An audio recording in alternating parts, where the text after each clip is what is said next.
Assalamu alaikum students, hope you all are fine and doing great. I'm fine as well.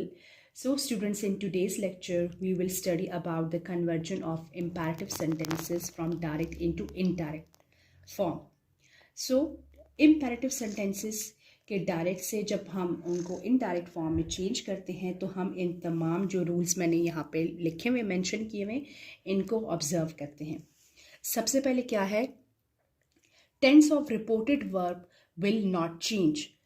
Reported verb का जो tense है वो change नहीं होगा। Means जो डायलॉग जो इन्वर्टेड कॉमास के अंदर वाला जो वर्ब है, चाहे वो प्रेजेंट में है, पास्ट इंडेफिनिट में है या फ्यूचर के किसी भी टेंस में है, वो चेंज नहीं होगा, वो हमेशा फर्स्ट फॉर्म में ही रहेगा। ठीक है।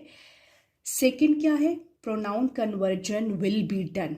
अब प्रोनाउन कन्वर्जन कैसे होंगे, जैसे हमने बताया था कि अगर सेंटेंस पे डिपेंड करता है कि अगर रिपोर्टिंग वर्ब अस है तो फिर हम उसको जो है वो जाके बाद में देम में करेंगे। ही है तो इसके लिए हिम यूज़ होगा, शी है तो हर यूज़ होगा। तो ये प्रोनाउन कन्वर्जन जो है ये की जाएगी।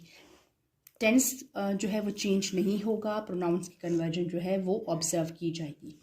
Specific words will also change. अब स्पेसिफिक वर्ड्स या सर्टेन वर्ड्स जैसे मैंने आपको पहले असर्टिव और इंटरोगेटिव सेंटेंसेस में बताए थे, जैसे नाउ होगा तो that will change into then, this will change into that, these will change into those. तो इस तरह के जैसे सेंटेंसेस है tomorrow, the next day, yesterday, the previous day या द लास्ट डे, ये जो सेंटेंस, ये जो स्पेसिफिक वर्ड्स होंगे ये चेंज होंगे। अगर ये आपके पास डायरेक्ट फॉर्म में आते हैं तो इनडायरेक्ट को बनाते हुए करते हुए हम इसको चेंज करेंगे। फिर क्या है, दैट जो है वो यूज़ नहीं होगा। जैसे आपको पता है दैट जो है वो इंटरोगेटिव सेंटेंसेस में भी यूज़ नहीं होता था, वो असर्टिव सेंटेंस में यूज़ होते हैं। दैट जो है जब हम इनडायरेक्ट फॉर्म में सेंटेंस को लिखेंगे तो दैट यूज़ नहीं करेंगे।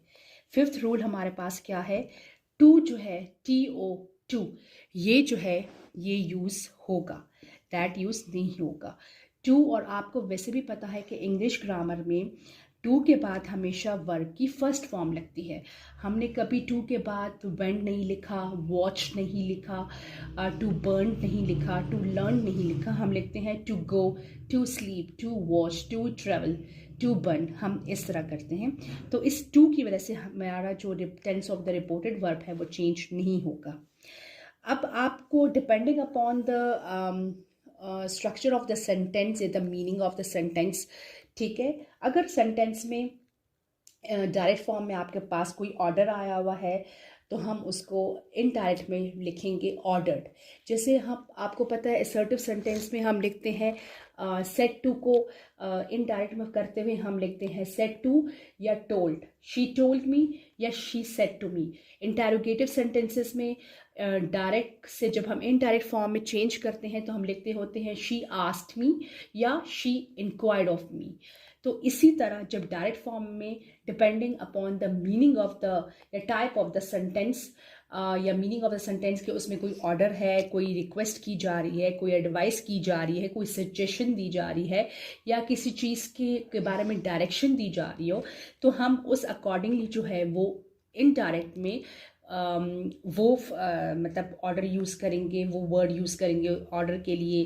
Requested, advice, suggested, asked, directed, ये depending upon the meaning of the sentence. तो ये चीज़ें जो है इनका इस्तेमाल होगा।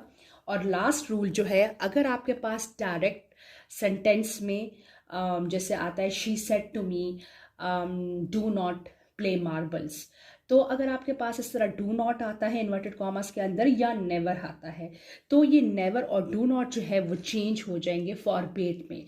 और आप ये बात भी जहन में बिठा लें, जब आप फॉरबेड यूज़ करोगे तो उसके बाद फिर आपने नॉट या नेवर का यूज़ नहीं करना, क्योंकि फॉरबेड में ही वो नॉट और नथिंग या नेवर जो है वो इनक्लोज हो जाता है। तो ये कुछ स्टूडेंट्स, ये कुछ रूल्स थे इम्पेरेटिव सेंटेंस को जब हम डायरेक्ट से इनडायरेक्ट फॉर्म में चेंज करते हैं। अब इसको मज़ीद क्लियर करने के लिए, मज़ीद एक्सप्लेन करने के लिए मैं कुछ एग्जांपल्स यहाँ पे आपको दूंगी, एक्सप्लेन करूँगी। हमारी पहली एग्जांपल है, the manager said get out of my room. Manager ने कहा मेरे कमरे से निकल जाओ। अब आप देखो कि ये गेट आउट, ये आपको यहाँ पे एक कमांड दे रहे हैं, एक ऑर्डर दे रहे हैं। तो इस वजह से हम जब इसको डायरेक्ट से इनडायरेक्ट फॉर्म में लिखेंगे तो हम क्या लिखेंगे, द मैनेजर, अब it is obvious that he is commanding, he is ordering, तो हम लिखेंगे द मैनेजर ऑर्डर्ड। Ordered के बाद as you know कि we will not use that, so instead of that we are going to use to. The manager ordered to. अब जो हमने बताया था कि इन्वर्टेड कॉमर्स के अंदर टेंस है वो वैसा ही रहेगा, चेंज नहीं होगा, तो हम वैसे ही लिखेंगे टू गेट आउट ऑफ। अब माई, अब ये माई किससे रिलेट कर रहे हैं, मैनेजर से, तो मैनेजर के लिए हम लगाएंगे his, of his room, room वैसा रहेगा। तो आपने देखा कि इसमें हमने जो है टू को लिखा, टू यूज़ हुआ, फर्स्ट फॉर्म जो है टू के बाद हमेशा फर्स्ट फॉर्म यूज़ होती है वो हुआ, प्रोनाउन कन्वर्ट हुआ। तो ये सब चेंजेस हमने करके और हमने डायरेक्ट से इनडायरेक्ट को, एक इंपैरेटिव सेंटेंस को कैसे चेंज किया। अब सेकेंड एग्जाम्पल देखिए, the teacher said to us work hard from now. The teacher said to us work hard. Teacher क्या कर सकती है, जब आपको टीचर कहती है किसी चीज़, अच्छी चीज़ की तरफ बुलाती है, कहती है, तो वो एडवाइस करती है।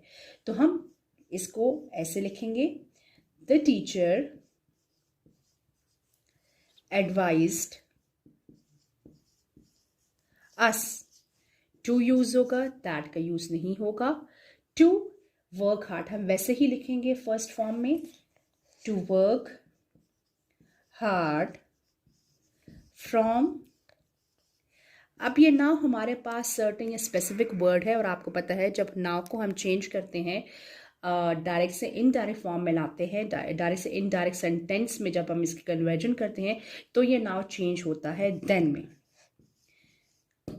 तो ये इंपैरेटिव सेंटेंस हमारे पास डायरेक्ट से इनडायरेक्ट में ऐसे बना, the teacher advise us to work hard from then.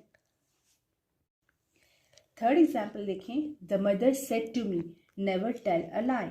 Mother कह रही है, मदर मना कर रही है कि कभी भी झूठ नहीं बोलना, ठीक है। तो इस टाइप के सेंटेंस में जब नेवर आएगा और डू नॉट आएगा तो वहाँ डायरेक्ट से इनडायरेक्ट फॉर्म में लाते हुए हमने फॉरबेड का यूज़ करना है। और फॉरबेड में खुद ही जो है वो आपके पास नथिंग या डू नॉट और टू नॉट जो है वो इनक्लोज हो जाते हैं, तो आपने दोबारा इनको यूज़ नहीं करना। अब ये सेंटेंस इनडायरेक्ट में ऐसे बनेगा, द मदर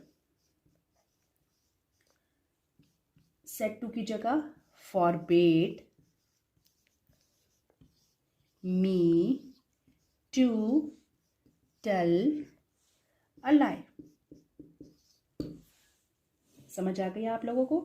लास्ट एग्जाम्पल देखें, she said to me kindly help me.